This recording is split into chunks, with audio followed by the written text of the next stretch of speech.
तो कहानी की शुरुआत होती है बारबी नाम के एक लड़के को दिखाते हुए कि मरने वाले बंदे के साथ उसकी काफी ज्यादा लड़ाई हुई होगी। उस आदमी को दफनाने के बाद बारबी अपनी कार में शहर से बाहर निकलने लगता है, लेकिन तभी उसका सामना एक पुलिस ऑफिसर की कार से होता है। उसे देखकर वो थोड़ा डर जाता है, जिससे उसका ध्यान ड्राइविंग से हट जाता है। पर तभी कुछ गायें सड़क के बीचों बीच खड़ी थी। उनको बचाने के लिए बाबी अपनी कार को एकदम से मोड़ देता है, जिससे वो गायों से भरे एक खेत में पहुंच जाता है। इससे उसे थोड़ी चोट लग गई थी। कुछ सेकंड्स बाद वहां पर जमीन अर्थक्वेक की वजह से जोर जोर से हिलने लगती है कि अचानक आसमान से एक चीज बाबी के सामने आकर नीचे गिरती है और सब कुछ शांत हो जाता है। बाबी देखता है कि एक गाय आसमान से गिरने वाली उस चीज से 2 टुकड़ों में कट चुकी थी। वो डरा हुआ उस चीज को छूने लगता है तो उसे पता चलता है कि वो एक इनविजिबल वॉल है जो इतनी शार्प थी कि इसकी वजह से कई घर भी 2 हिस्सों में कट गए थे। तभी वहाँ जॉय नाम का एक लड़का आकर उससे पूछता है कि तुम ठीक हो या नहीं। वो भी उस इनविजिबल दीवार को देखकर शॉक्ड रह जाता है। दूसरी तरफ शेरिफ और लिंडा को खबर मिलती है कि उस पूरे टाउन की पावर सप्लाई कट गई है। फोन लाइंस बंद हो गई हैं और इंटरनेट भी काम नहीं कर रहा है। यहाँ तक कि सारे सैटेलाइट कनेक्शंस भी काम करना बंद कर गए थे। तभी शहर के ऊपर से उड़ रहा एक प्लेन उस इनविजिबल वॉल से टकराकर क्रैश हो जाता है, जिसे देखकर लोग और भी ज्यादा घबरा गए थे। और ये बात कंफर्म हो जाती है कि ये सिर्फ एक इनविजिबल दीवार नहीं बल्कि एक राउंड शेप डोम यानी गुम्बद है, जिसने आधे शहर को कवर कर लिया है। वहीं दूसरी साइड हम एक रेडियो स्टेशन पर फिल और उसकी असिस्टेंट डोडी को देखते हैं, जो सिग्नल लाने की कोशिश कर रहे थे। वो दोनों थोड़ा कंफ्यूज थे कि अचानक सिग्नल क्यों चला गया। यहाँ पर फिल को लगता है कि ये अच्छा मौका है उनके रेडियो रेटिंग्स को हाई करने का, इसलिए वो दोनों सिग्नल को ठीक करने में लग जाते हैं। वहीं एक फायर ट्रक डोम की दूसरी तरफ से आ रहा था, जिसे देख बाबी ट्रक वाले को इस इनविजिबल वॉल की तरफ इशारा करता हुआ उसे रुकवाकर क्रैश होने से बचा लेता है। थोड़ी देर बाद वहाँ इन्वेस्टिगेशन करने के लिए कुछ पुलिस वाले आते हैं, पर इस इनविजिबल डोम को समझना उनके बस की बात नहीं थी। उसी समय वहाँ पर एक शहर का काउंसिलमैन जिसका नाम बिग जिम था, वो भी पहुँच जाता है, लेकिन उसे भी इस डोम के बारे में कुछ भी समझ नहीं आता। यहाँ पर पुलिस को इन्फॉर्मेशन मिलती है कि उस शहर की तरफ आने वाले सभी रास्तों को बंद कर दिया गया है, क्योंकि उस डोम की वजह से बहुत सारे एक्सीडेंट हो रहे हैं। इसके थोड़ी दूर घर पर जूनियर नाम का लड़का एनजी नाम की लड़की के साथ इंटीमेट हो रहा था। एनजी पेशे से नर्स थी और जो की बड़ी बहन भी थी। इंटीमेट होने के बाद जूनियर एनजी से कहता है कि मैं तुमसे बहुत प्यार करता हूँ, लेकिन एनजी उसे कहती है कि वो उसके लिए ऐसा कुछ फील नहीं करती। इससे जूनियर का दिल टूट जाता है और उन दोनों में बहस होने लगती है। यहाँ पर उनकी बहस इतनी बढ़ जाती है कि एनजी उसे थप्पड़ मारकर वहाँ से चली जाती है। इसके बाद हम 3 लोगों की फैमिली को देखते हैं, जिसमें मदर कैरोलीन, एलिस और उन दोनों की बेटी नोरी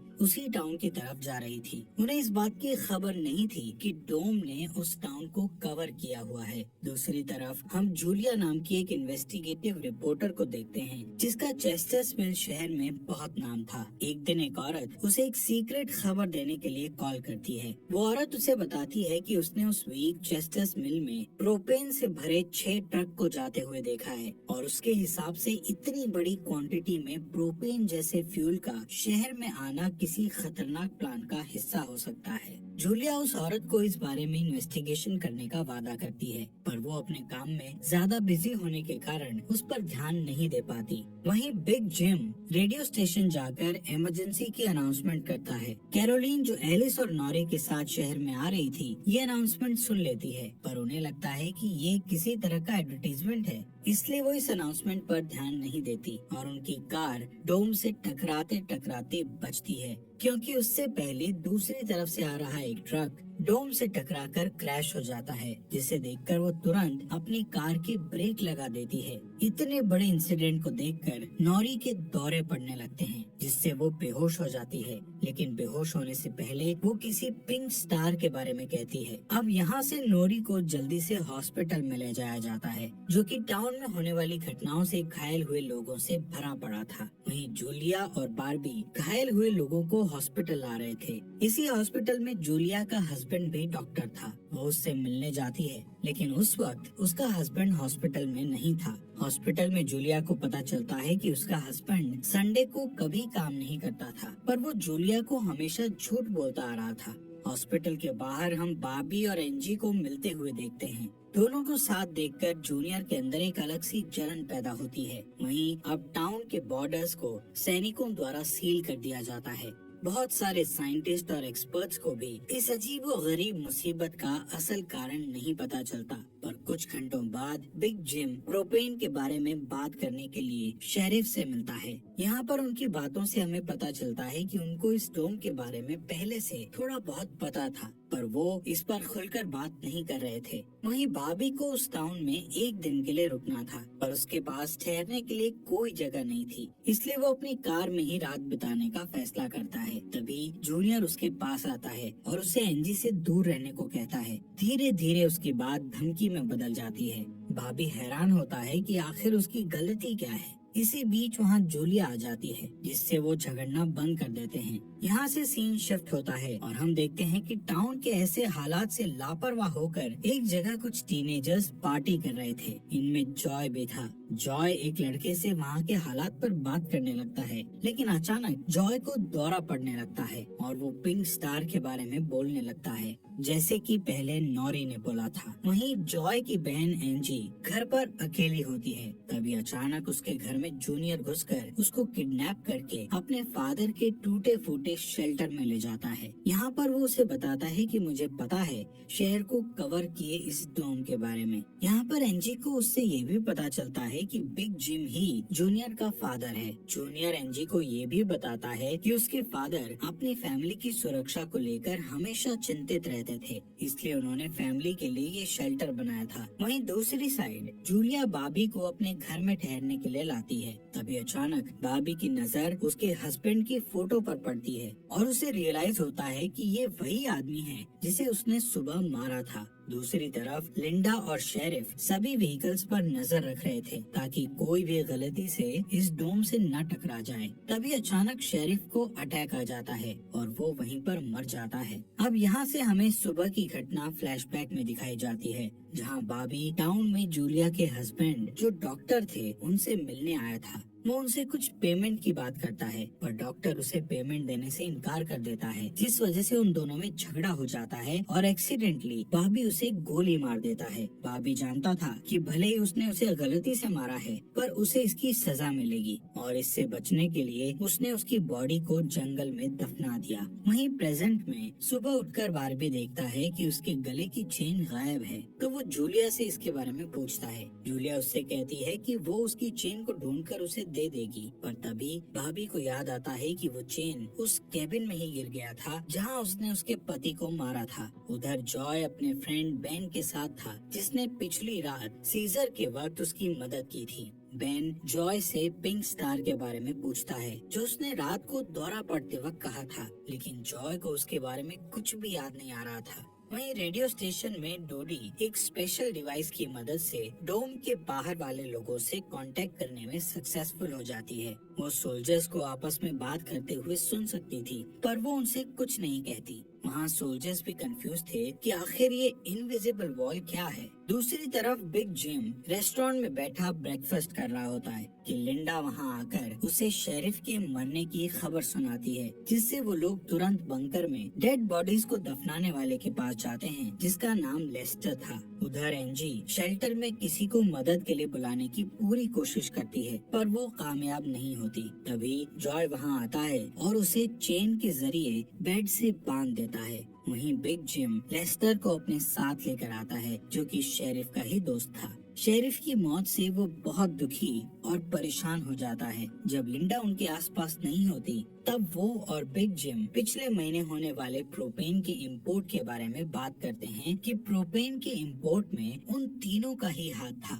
और उन्होंने टाउन वालों से ये बात छुपाई थी। शेरिफ की मौत से ये कंफर्म हो गया था कि वो उनकी इन्वॉल्वमेंट के बारे में किसी को कुछ नहीं बता पाएगा, जो कि उनके लिए अच्छी खबर भी थी। उसी दिन बाद में लिंडा पुलिस स्टेशन आती है तो देखती है कि बिग जिम शेरिफ के ऑफिस में कुछ ढूंढ रहा है। लिंडा के पूछने पर जिम उसे कहता है कि वो वहाँ शेरिफ की वसीयत के पेपर्स ढूंढ रहा है, लेकिन असल में वो वहाँ प्रोपेन के इंपोर्ट से जुड़े पेपर्स को ढूंढने आया था जो उसे और लेस्टर को परेशानी में डाल सकते थे। वो तुरंत बाहर आकर शेरिफ को बताता है कि मुझे लगता है वो पेपर शेरिफ के घर में होंगे, जिन्हें लाने के लिए वो लेस्टर को तुरंत उसके घर भेजता है। इसी बीच जूलिया जल्दी से रेडियो स्टेशन पर टोडी के पास जाती है, जहां वो देखती है कि वो लोग डिवाइस के जरिए डोम के बाहर खड़े सैनिकों की बातचीत सुन सकते हैं। उनकी बात सुनने पर जूलिया को पता चलता है कि वो लोग जमीन खोदकर डोम को बाहर निकालने की कोशिश कर रहे हैं, पर वो इस काम में कामयाब नहीं हो पा रहे हैं। इसके बाद जूलिया रेडियो के जरिए पूरे टाउन में डोम वाली खबर को फैला देती है, जिससे लोगों में डर पैदा हो जाता है और लोग घबरा जाते हैं। वहीं जॉय और बेन बॉर्डर के पास साइंटिस्ट को अपना काम करते हुए देखते हैं। साइंटिस्ट ये देखते हैं कि डोम के ऊपर पानी का क्या असर होता है, पर उन्हें ज्यादा कुछ समझ नहीं आ रहा था, जिससे वो किसी नतीजे पर नहीं पहुंच पाते।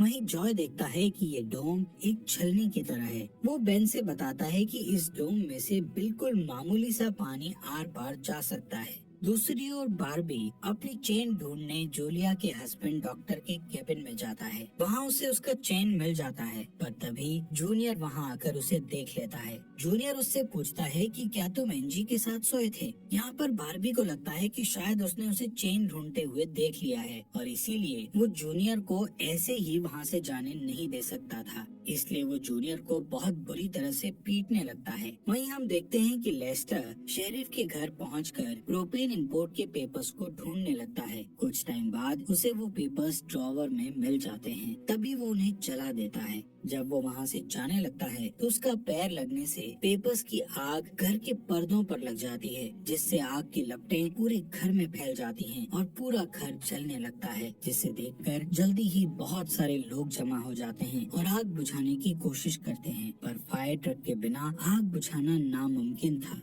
अगर वो लोग घर को जलने देते तो डोम के अंदर का टेम्परेचर बहुत बढ़ जाता, जिससे लोगों की जानें भी जा सकती थी। इसलिए सब मिलकर आग बुझाने में लग जाते हैं। बाबी लोगों को आग बुझाने में लीड करता है। तभी लिंडा को घर के अंदर से लेस्टर की चीखने की आवाजें सुनाई देती है। वो अंदर जाकर उसे घसीट कर बाहर निकाल लाती है और इलाज के लिए डॉक्टर के पास भेज देती है। यहाँ पर लोगों को आग बुझाने में 1 घंटे के बाद भी कामयाबी नहीं मिलती, उल्टा आग और भड़क जाती है। आखिर में जिम लोडर लेकर आता है और घर को गिरा देता है। तब कहीं जाकर आग शांत होती है। इसके बाद सारे थके हुए लोग इकट्ठा होते हैं। उनमें से पॉल नाम का एक पुलिस वाला फ्रस्ट्रेट होकर कहता है कि हम सभी लोग इस डोम से कभी भी बाहर नहीं निकल पाएंगे, क्योंकि ये डोम आग से जो धुआं निकला है उसे बाहर नहीं निकलने दे रहा। वो कहता है कि हम सभी इस डोम के अंदर ही मरने वाले हैं। इतना कहता हुआ वो हवा में गोली चला देता है, जो कि डोम से टकराकर एक दूसरे पुलिस वाले को लग जाती है और वो तुरंत मर जाता है। यहाँ पर पॉल को अरेस्ट कर लिया जाता है। अंधेरा होने पर जॉय और उसके दोस्त स्केटिंग के लिए जाते हैं। तभी वहाँ पर नोरी जॉय के पास आकर उसे कहती है कि उसे अपना फोन चार्ज करना है। जॉय उसे अपने घर ले जाता है, क्योंकि उसके घर में जनरेटर था, जो कि उस टाउन के गिने चुने घरों में ही था।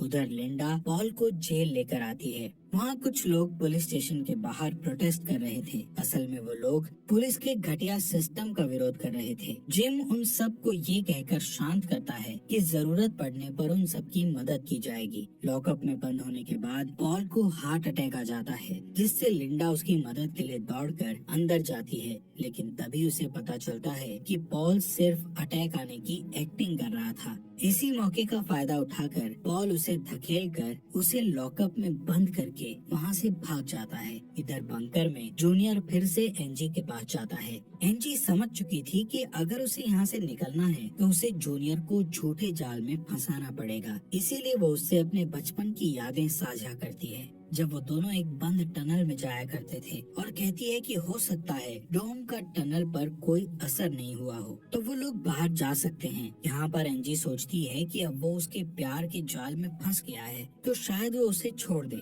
लेकिन ऐसा कुछ नहीं होता। जूनियर अकेले ही उस टनल में जाने का प्लान बनाता है। वहीं जिम जब पुलिस स्टेशन में आता है तो पॉल की जगह लिंडा को लॉकअप में बंद देखता है। वो तुरंत उसे लॉकअप से बाहर निकालता है। उन्हें पता चलता है कि पॉल अपने साथ एक राइफल और कुछ गोलियां लेकर गया है। लिंडा तुरंत उसकी तलाश में जंगल की ओर निकल जाती है क्योंकि उसे पता था कि पॉल अक्सर शिकार करने जंगल की तरफ जाया करता था। वहीं जिम पॉल को पकड़ने के लिए एक टीम तैयार करता है। उधर रेस्टोरेंट में बैठी कैरोलीन को नॉरी की फिक्र हो रही थी क्योंकि वो पिछली रात अपनी दोनों मदर्स को बिना बताए जॉय के घर रुक गई थी। वहीं जिम लोगों से पॉल को तलाश करने के लिए उसकी टीम ज्वाइन करने को कहता है। वो बाबी से भी उनके साथ चलने को कहता है क्योंकि वो आग बुझाने में अच्छा लीडर साबित हुआ था। इसके बाद वो लोग जंगल में जाने लगते हैं। रास्ते में बारबी अपनी खूबियां दिखाता हुआ उनसे कहता है कि वो मिलिट्री में भी रह चुका है। वहीं दूसरी ओर जूलिया जूनियर को टनल की तरफ जाते हुए देखती है। वो उसे रोककर पूछती है कि वो बैग पैक करके कहाँ जा रहा है, लेकिन जूनियर बहुत जल्दी में था और वो नर्वस भी था। वो कहता है कि मैं बस यहीं पास में अपने दोस्त से मिलने जा रहा हूँ। इससे जूलिया का शक उस पर और भी बढ़ जाता है और वो उसका पीछा करती हुई टनल तक पहुँच जाती है। उधर जॉय के घर पर जॉय और नॉरी साथ में नाश्ता कर रहे थे। जॉय पहले कभी किसी लड़की के साथ अकेला नहीं रहा था, इसलिए थोड़ा नर्वस फील कर रहा था, जबकि नॉरी कॉन्फिडेंट थी और बातचीत में भी हाजिर जवाब थी। तभी बेन और दो लड़कियों को अपने साथ लेकर उसके घर आ जाता है जिन्हें फोन चार्ज करना था। उन्हें इम्प्रेस करने के लिए बेन को जनरेटर यूज करना था, जिसके लिए जॉय बेन को थोड़ी बेदिली से इजाजत दे देता है क्योंकि उस टाउन में जनरेटर एक बहुत काम की चीज थी और इस तरह उसका मिसयूज करना उसे सही नहीं लग रहा था। उधर जंगल में हम देखते हैं कि सर्च टीम पॉल को ढूंढ लेती है, पर उसी टाइम पॉल एक लड़के की टांग में गोली मार देता है। दूसरा लड़का भी उसे संभालने के लिए वहीं रुक जाता है, जबकि जिम और बारबी पॉल के पीछे भागते हैं। दूसरी तरफ जूनियर टनल के आखिरी सिरे पर पहुंच जाता है, जहां पहुंचकर उसे पता चलता है कि डोम ने टनल को भी कवर किया हुआ है। वो दीवार के बिल्कुल करीब पहुंच जाते हैं, जिससे उसकी टॉर्च जलने लगती है। तभी जूलिया वहाँ आकर उसे वार्न करती है। जूलिया को देखकर जूनियर को बहुत गुस्सा आता है क्योंकि वो उसका पीछा कर रही थी। इस बात से जूनियर पागलों की तरह उस इनविजिबल वॉल को मुक्के मारने लगता है, जिससे जूलिया उसे रोकती है। फिर दोनों बैठकर बात करने लगते हैं। जूलिया उसे बताती है कि अपने पास्ट में की गई एक गलती की वजह से वो जर्नलिस्ट की इस बेकार सी जॉब में फंस गई है। उधर जॉय का घर लोगों से भर जाता है जो अपनी अपनी जरूरत के लिए उसके जनरेटर को यूज करने के लिए आए थे। एक बदमाश लड़का लोगों से जनरेटर यूज करने के बदले में पैसे वसूलने की कोशिश करता है, जो कि उसका था ही नहीं, लेकिन उसके खिलाफ बोलने की किसी में हिम्मत नहीं थी। ये देखकर नॉरी सब कुछ हैंडल करने के लिए आगे बढ़ती है, पर मामला और भी ज्यादा गर्म हो जाता है। लेकिन इससे पहले कि कुछ गलत होता तभी लाइट ही चली जाती है। नॉरी इस बात से बहुत खुश होती है कि जॉय ने उस बहस में उसका साथ दिया। वहीं जंगल में बाबी और जिम पॉल तक पहुंच जाते हैं, पर पॉल ने अपनी राइफल निकाल रखी थी, जिससे वो जिम को मारने ही वाला था कि तभी पीछे से लिंडा आकर उसे शूट कर देती है। दूसरी साइड कैरोलीन जॉय के घर जाकर अपनी बेटी नोरी से मिलती है। वो नोरी से कहती है कि उसे थोड़ा जिम्मेदार बनना चाहिए। उसकी डांट सुनकर जॉय और नोरी एक दूसरे का हाथ पकड़ लेते हैं, जिससे एक स्ट्रेंज स्पार्क पैदा होता है और उसी वक्त दोनों को दौरे पड़ने लगते हैं। वो दोनों एक साथ किसी पिंक स्टार के बारे में बात कर रहे थे। उधर जूनियर शेल्टर में एनजी के पास जाता है, लेकिन इस बार उसके हाथ में फर्स्ट एड किट थी। एनजी उसके जख्मों पर मरहम पट्टी करती है और चुपके से सीजर अपने पास रख लेती है। वहीं हम देखते हैं कि जूलिया और बारबी दिन भर की थकान के बाद वापस घर लौटते हैं, लेकिन जूलिया जूनियर की बातें सुनने के बाद से ही बाबी पर शक करने लगी थी और जब बाबी नहाने जाता है तो जूलिया उसका सामान चेक करने